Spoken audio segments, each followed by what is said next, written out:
जय श्री राम प्यारे भक्तों, आज की वीडियो में वो ज्ञान है जो ज्ञान अगर आपने जान लिया तो उसके बाद आपको कुछ भी जानना बाकी नहीं रहेगा।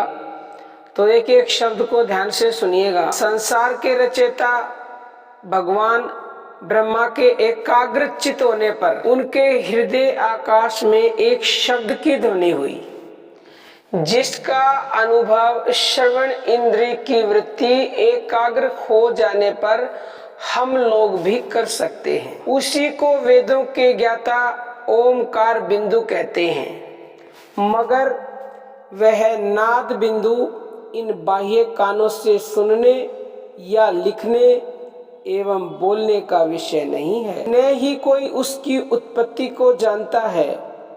यही शब्द स्वयं प्रकाशमान होने से आदि अंत रहित लिंग कहलाता है। यही शब्द सभी वेद शास्त्रों का सनातन बीज परमात्मा कहलाता है। जब मनुष्य इस अंदर के शब्द को अंतर में ही सुनने लगता है तभी वह भक्त कहलाता है। और इसी शब्द को संतों का नाम, सत्य नाम, अखंड नाम, पावन नाम, अमृत नाम, ओम नाम, हक नाम, सत नाम, गैबी आवाज, अवचेतन मन, ब्रह्म प्रकाश, महामंत्र आदि नामों से गाया गया है। इसी को श्रुति से स्मरण करना कीर्तन भजन बताया है। प्यारे भक्तों, अब देखो, एक ही चीज है वो, उसी को अलग अलग नामों से पुकारा जाता है, यानी कि तत्व वो एक है। अब वो हमारे शरीर में कहाँ पर है? देखो, आप थोड़ी सी बुद्धि लगाओ।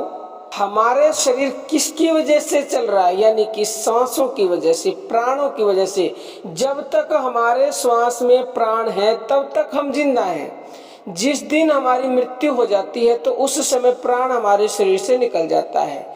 तो इसका तात्पर्य ये हुआ कि प्राणों के रूप में ही परमात्मा हमारे शरीर में विद्यमान है, और वो प्राण ही अलग अलग जगह पर, यानी कि हमारे हृदय में, हमारे आज्ञा चक्र में, हमारे अनहद में, सहस्रार में, वही हर जगह जाता है। इतना ही नहीं, हमारे रोम रोम में, हमारे नस नस में वो प्राण ही बह रहा है।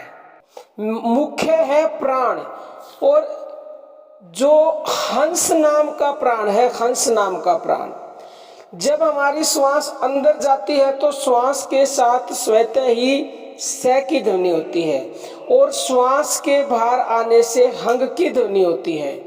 हंग और स मिलाकर हंस बनता है। उल्टा होने से यही हंस शब्द सोहंग बनता है।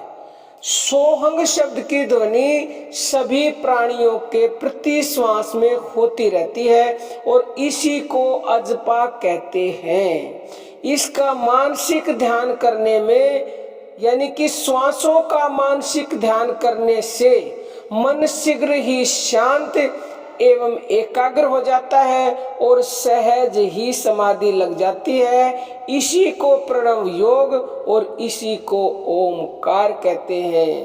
तो प्यारे भक्तों, ये सोहंग यानी कि जो हंस नाम का प्राणी, ये हमारे प्राणों में ही है, और आप इसको अच्छे से समझ ले तो इसके ऊपर समझने के लिए कुछ बाकी है ही नहीं।